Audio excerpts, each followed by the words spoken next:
슬기로운 자취생활 시간입니다. 우리 동네를 살기 좋은 곳으로 만들기 위해서 지역의회에서 어떤 일을 하고 있는지 알아보는 시간이에요. 오늘은 이채명 경기도 의원 전화 연결해 이야기 나눠보겠습니다. 의원님 안녕하세요. 네, 안녕하세요. 안양졸신 이채명입니다. 반갑습니다. 네, 반갑습니다. 슬기로운 라디오 생활 청취자분들 또 우리 도민분들께 인사 한 말씀 먼저 해주시겠어요? 네, 딱딱한 그 인터뷰 방식보다는요, 제가 가벼운 대화로 좀 시작해보고 싶은데요. 진행자님, 제 네. 이름으로 먼저 운을 좀 띄워주시겠습니까? 네, 삼행시로. 네네. 네네. 자, 띄우겠습니다. 네, 이제부터 이채명이 채워드리겠습니다. 명. 명품 슬기로운 자취생활 프로그램이 최고가 될 수 있게 하겠습니다. 아유, 감사합니다. 명품 슬기로운 자취생활. 네. 이채명 경기도 의원님과 오늘 이야기를 해볼 거예요. 의원님이 정치 이력을 보니까 시의원으로 시작하셔서 도의원까지 오셨는데 제가 어디 찾아보니까 모태부터 정치인이라고 해도 과언이 아니다. 이런 표현이 있더라고요. 그런가요? 네네. 사실은 제가 모태부도 정치인이라고 그렇게 표현한 거는요. 예. 저희 아버지를 보면서 정치에 입문한 계기가 좀 있기 때문이거든요. 아버님께서 혹시 정치인이십니까? 네. 아, 그건 아닌데요. 예. 안양시의원을 거쳐서 지금 경기도의원이 된 지금 제가 잠시 되돌아보게 되면 저희 아버지는 제가 어렸을 때 늘 정치 영역에 계셨던 것 같아요. 제가 어렸을 때 기억하는 저희 아버지는 예. 주변 사람들이 어려워하는 걸 먼저 이렇게 나서서 해결하려고 여기저기 좀 다니셨던 모습들이거든요. 어떤 그런 아버지의 모습을 보면서 어렸을 때부터 자연스럽게 로컬 정치 그리고 민생 정치란 무엇인지 몸소 이렇게 체득하게 됐기 때문에 제가 모태 정치인이라고 이렇게 표현한 겁니다. 그렇군요. 근데 네. 의원님 말씀 듣고 보니까 진짜 정치라는 게 그래야 될 것 같아요. 그러니까 주변에 좀 어려운 점들을 직접 찾아다니면서 그 문제를 하나하나 해결하기 위해서 여기저기 많은 사람과 소통하고 좀 문제 하나씩 해결해 나가는 거 이게 바로 정치인 것 같아요. 그죠? 맞습니다. 네네. 그런 아버님을 보고 자라셨고 그래서 나는 네. 모태 정치인, 태어날 때부터 정치인이다. 맞습니다. 네. 이채명 의원님과 함께하고 있는데요. 네. 경기도 의회에, 그러니까 도의회에 입성하신 좀 목표를 여쭤보고 싶어요. 아무래도, 예, 그쵸. 시의원으로 시작하셔서 도의원까지 오셨으니까요. 어떻습니까? 네네. 사실은 안양시의원 4년 내내 조금 아쉬움이 좀 있었거든요. 안양시의원 4년에 보면 경기도의원 또는 경기도청이 아니면은 해결할 수 없다는 말을 좀 많이 들었었거든요. 그럴 때마다 아니 이건 왜 시의원 선에서 해결할 수 없는 거지? 라고 이렇게 생각하게 될 수밖에 없었거든요. 네네. 아쉬움보다는 체증이 더 맞을 거라는 생각이 드는데요. 그 체증과 목마름으로 제가 2022년 경기도의원에도 도전을 했고 540표짜리 신청을 했어요. 경기도의원 당선된 날부터 지금까지 날마다 제가 새벽에 눈을 뜨게 되면은 2018년 안양시의회에 등원한 그 첫날의 그 기분과 그 마음가짐이 저의 의정활동 바이블인 삼심과 삼심이 떠오르게 됩니다. 제 삼심과 삼심을 간단하게 제가 좀 말씀 좀 드릴게요. 삼심과 삼심이요? 네네. 네. 뭔가요? 삼심은 초심, 열심, 지심이고요. 삼실은 성실, 진실, 절실인데요. 저 혼자만의 의정활동의 원천으로 쓰는 거는 의미가 없잖아요. 그래서 우리 주민들을 만날 때마다 전화를 하게 되면은 제가 항상 이채명 사용권을 이렇게 쓰도록 하거든요. 그래서 우리 주민들은 이채명 사용권을 쓰고요. 그리고 저는 의원으로서 삼심과 삼실, 오직 주민만 바라보는 그런 민생 정치를 펼치게 되면 제가 임기 4년 내내 초심으로 보답하는 그런 정치를 하는 거라고 이렇게 보고 있습니다. 네. 매일 아침 일어날 때마다 초심을 떠올리고 계시고 삼심과 그렇죠. 삼실의 정치 철학을 네. 갖고 계신데 아니 네. 주민들께서 이채명 사용권이요? 그거 어떻게 네네. 사용할 수 있는 겁니까? 예를 들어봐 주실 아니, 수 있어요? 언제 어느 자리에선 간에 예. 민원이건 어떤 가정사건 간에 이채명이를 떠올릴 수 있게끔 이채명이를 부르면 언제든지 달려갈 수 있다는 거죠. 그렇군요. 네. 보니까 유명한 일화가 지역구에서 있으시더라고요. 대기업의 데이터 센터 건립 계획을 주민들과 함께 싸워서 이겨내셨다던데요. 이 일화 좀 소개해 주시겠어요? 네.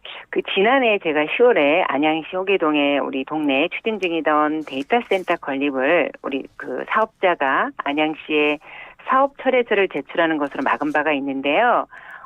제가 시의원이던 2021년에 높이 62m의 지하 2층, 지상 8층 규모의 데이터 센터를 건설하라고 했습니다. 그래서 우리 주민 여러분께서 소음 그리고 전자파 우려 등 여러 가지 요인들로 인해서 건설을 막아왔는데요. 제가 도의회에 입성한 뒤로도 사실은 지속적으로 주민들과 함께 반대 운동을 했었습니다. 그런데 경기도 같은 경우는 권한이 없다라고 약간 뒷짐을 지더라고요. 그래서 제가 여러 연구 자료를 탐독하게 됐는데 탐독한 결과 데이터 센터는 전기 먹는 하마라는 것으로 막아야 되겠다는 것뿐이었어요. 그래서 수차례 우리 주민들과 간담회 그리고 여러 가지 토론회를 통해서 지속적으로 시위를 같이 해왔고요. 최종적으로 무산된 배경을 간단하게 말씀을 드리면요. 네. 저희 지역구에 국회의원인 이재정 국회의원이 국회에서 산업통상자원 중소벤처기업위원회 위원장이 된 것 때문이에요. 이재정 그 산중위 위원장이 지금 국회 상임위원회에서 질의를 통해서 또 데이터 센터 관련 입법을 통해서 그동안에 얽힌 실타래가 확실하게 이제 풀렸기 때문이거든요. 제가 봤을 때는 이 사례는요, 단순히 그 인접 주민들에게 이런 위험이 있다는 것보다는 정부의 탄소 중립 기조에 역행한다는 논리를 개발하는 게 훨씬 더 설득력이 있을 거라고 판단하는 거고요. 그래서 저는 이 문제 해결의 성공 전략을 주민이 반대한다에 그치지 않고 이걸 막아야 하는 이유가 다른 지역 주민들을 위한 것이라는 그런 여론 형성에 있다라고 이렇게 자신 있게 말씀드리겠습니다. 네. 뭐 이런 일화들도 있어서 이제 주민들 편에서 해결사 역할을 한다 뭐 이런 별칭도 갖고 계시더라고요. 네, 이채명 맞습니다. 경기도 의원님과 이야기 나누고 있는데 의정 활동 이야기도 좀 여쭤볼게요. 네. 요즘에 경기도 에서도 그 교통 패스, 대중교통 할인 카드들 많이 인기잖아요. 네네. 그런데 경기도의회 내에서 의원님이 처음으로 기후동행 카드를 비판을 하셨더라고요. 이거는 네, 어떤 맞습니다. 이유에서 그러신 걸까요? 서울시가 야심차게 추진하고 있는 기후동행카드에 경기도가 지금 4개 지자체가 참여하겠다고 협약서를 맺었거든요. 네. 그런데 그 뒤로 추진된 게 없더라고요. 그 이유가 무엇인지 제가 이제 확인해 보니까 협약 대상자의 코레일이 없는 점이 가장 좀 컸습니다.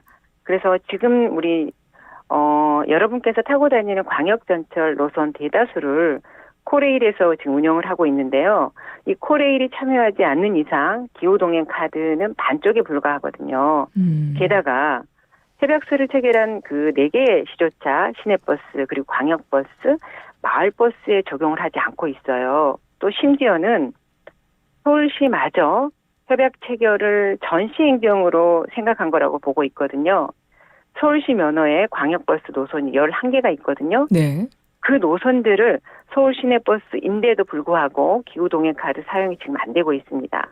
자, 서울시 면허의 버스인 만큼 단말기 설정만 하면 바로 적용이 되거든요.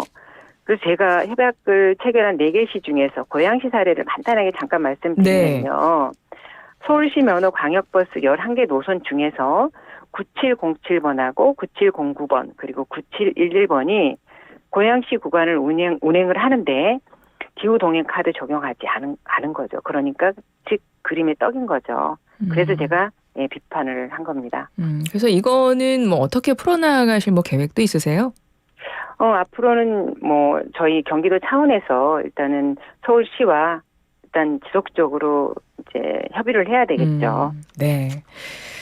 의원님이 상임위원회는 기획재정위원회 소속이셔요. 그 상임위에서는 네, 어떤 현안을 좀 주로 주목하고 계세요? 제가 기획재정의 명칭을 보면 알겠습니다만은 기획 파트와 재정 파트를 관장하는 위원회잖아요. 네. 그래서 지금 기획재정위원회가 있다는 거는 도정 전반을 지금 총괄을 하고 그리고 경기도 출자 출연 공기업까지 전체까지 총괄하는 역할이기 때문에 마음만 먹으면 어느 사업이든 간에 간접적으로 이렇게 들여다볼 수 있기 때문에 저희가 시정하고 개선 요구를 할 수가 있습니다.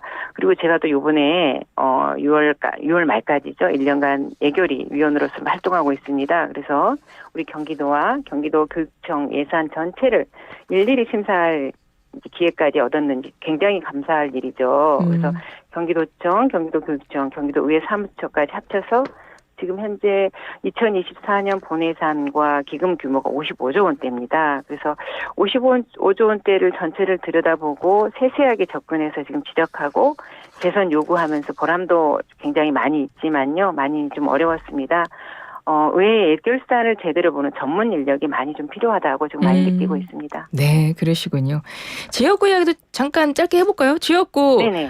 안양시이신데요. 지역구에서는 네네. 어떤 현안 지금 보고 계세요?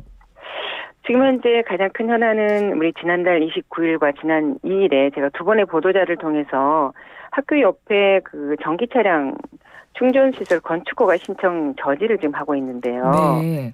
지금 현재 안양 호송중학교 저희 동네 150m 옆에 전기 차량 충전시설 건축허가 신청이 지금 들어왔거든요.